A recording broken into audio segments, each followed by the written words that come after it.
Hello everyone, welcome back to my channel. Please click that like button and that subscribe button. Today we are going to discuss the executive orders that President Trump signed into office yesterday, and we are going to go in detail. Last night, if you joined me online, I went live and we discussed a few points with this executive order, but right now they have it online and you are able to read what is actually in this executive order. And there are some things that we need to point out to you so you would know what to expect in the next few weeks. So President Trump signed an executive order for 4 different things. One was for the housing moratorium. The second one was for the payroll tax or payroll tax relief for employees. The third one was for student loans. And the last one, the fourth one, was for the Pandemic Unemployment Assistance Program.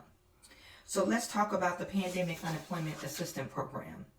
According to this bill, he made a statement during a press conference. He explained that the pandemic unemployment will be $400 in extra assistance. And 75% will come from the federal government and the other 25% your local state. And we were all questioning, I know the states are broke, where's this funding coming from? But in this executive order, he noted that the CARES Act included $150 billion appropriated to the states and local, tribal, and local government for the coronavirus relief fund to cover the costs for emergency.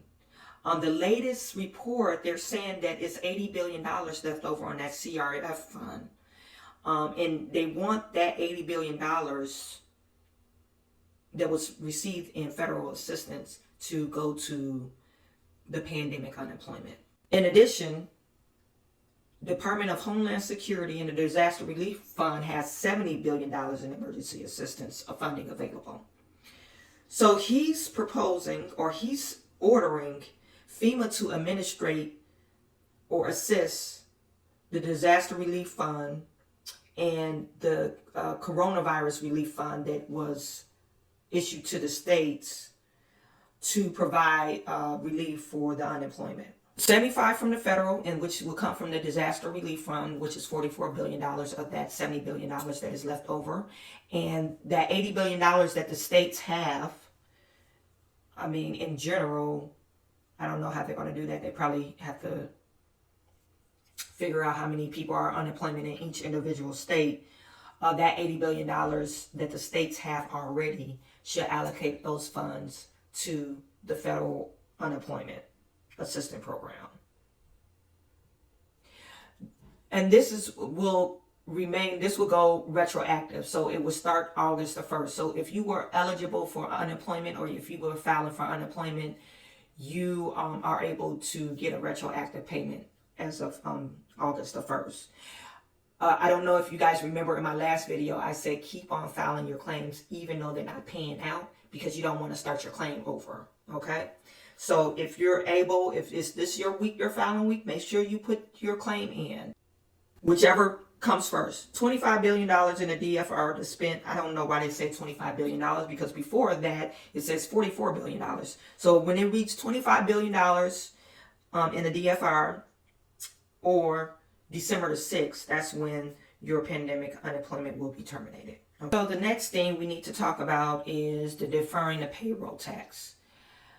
If you joined me online yesterday, I'm really not for sure what this is trying to achieve. But in this bill, he does mention trying to provide relief for those Americans that are most in need.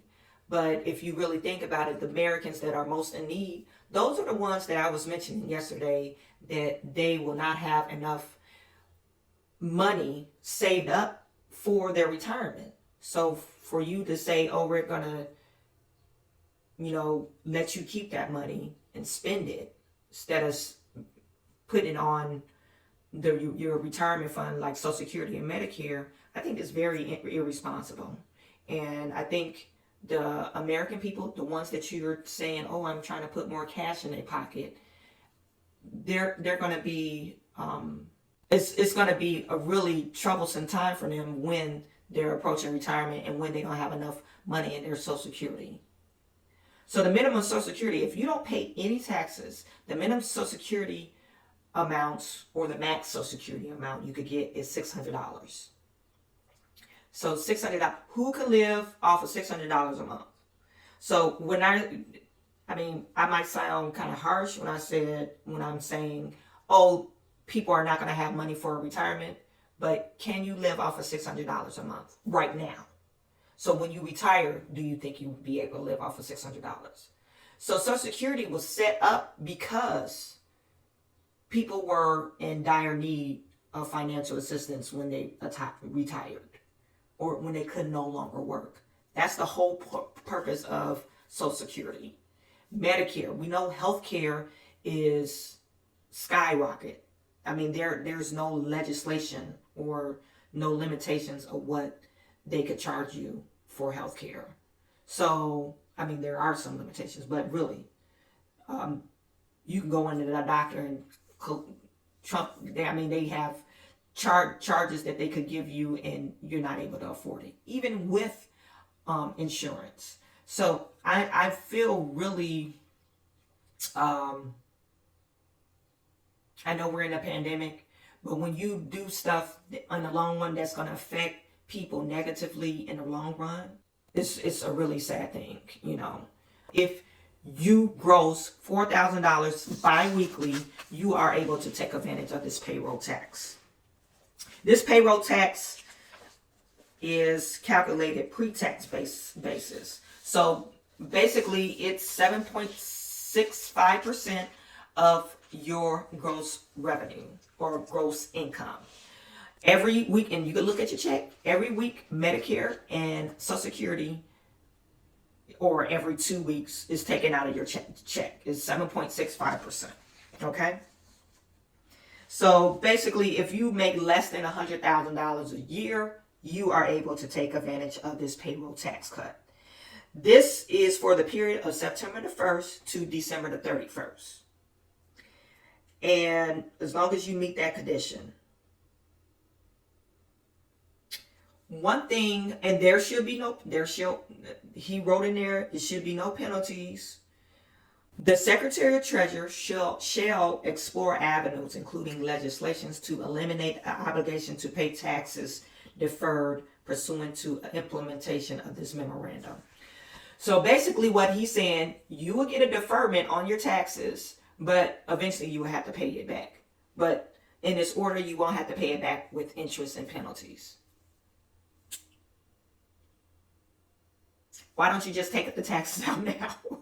I think they should allow the American people to decide on this one.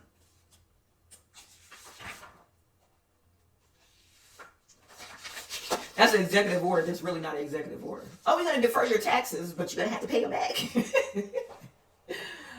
So I guess I could strike the conversation like it's irresponsible for him to do that. But like, you still not helping me out. Now you're going to be taking more double taxes. Now I'm going to be paying 14% or 15% for the next 3 months. I'm not for sure how that is going to work out. Or maybe they're going to divide it up in 12-month payment of what you miss. That will be interesting. This is going to be interesting. Okay. So that's the payroll tax cut. Sometimes you know how people do stuff just to say they want to do it or they can do it. This is what I get from this executive orders. Oh, let me do this because I can, because I'm the president, but it really doesn't help. Okay. The next executive order was the student loan.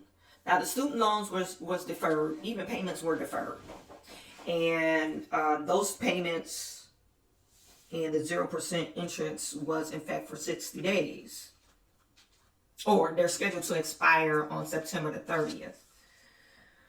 But he's extending it for another 60 days. And he's saying, President Trump is saying that you are, if you want, you can still pay on your student loans, but you will not incur interest during this time. So this executive order, they're trying to extend it out until the schools open and everyone's safe. So he's waiving interest and penalties until December the 31st of 2020. Now that does help. You know, if you got $100,000 in student loans and you incur interest monthly, that is ridiculous, okay? Especially most loans is probably at 6% interest rate. I know mine is at like 6.5% interest rate. So that executive order is not that bad. Now, lastly, the housing moratorium. As I was reading this executive order, you know what, you guys? It's so ambiguous. You don't know what he's trying to explain or trying to put in action. Okay? He mentioned something about the homeless shelter, of course. If you possibly face eviction or get evicted, you'll be homeless, right? And, you know, there's the homeless shelters, they only have a certain amount of people that they could bring in because of the coronavirus. So they're trying to,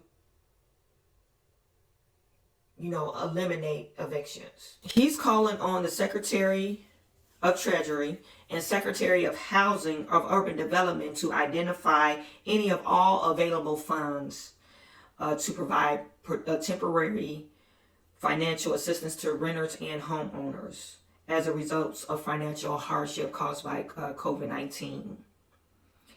And he doesn't mention any money, so we don't even know if the money is there, you know.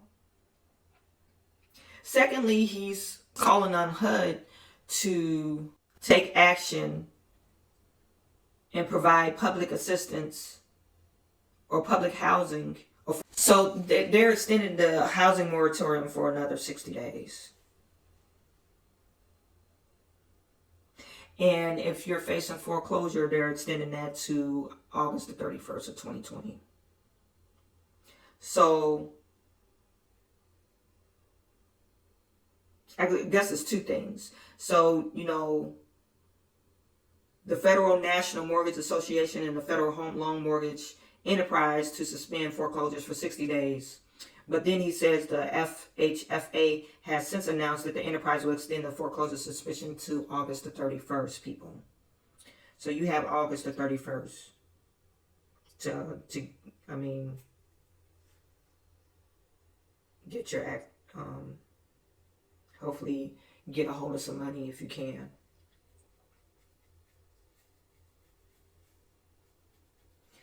He doesn't say when he's extending the eviction moratorium. He's hoping, I'm assuming that President Trump is hoping that HUD has some money and the Secretary has some money that they can dedicate to provide financial assistance to the renters and the landlords and possibly homeowners. So there you have it, folks. These executive orders are, is what he put in place. He's saying that he's trying to save the American people, but most of these executive orders are really ambiguous, or they don't really provide relief at all. Or if they do provide relief, it's just like a temporary relief. Your pandemic unemployment, who's to say if that $80 billion is with your state, you know? Who's to say your state haven't exhausted their portion of that $80 billion? So, and that's what their problem is, you know?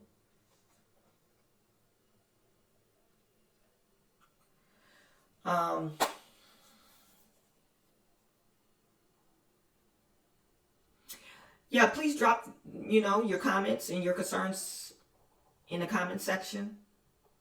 And I'll do my best to provide accurate information to you in regards to what's going on today.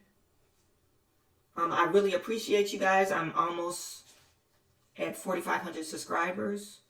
So if you think you know someone that will take advantage of listening to my channel, and it is a business channel. I talk about business finance, business confidence, and business motivation. So I'm sending all my good to you. Please share this channel. Please share this video. I am sending all my good to you, and I will talk to you soon.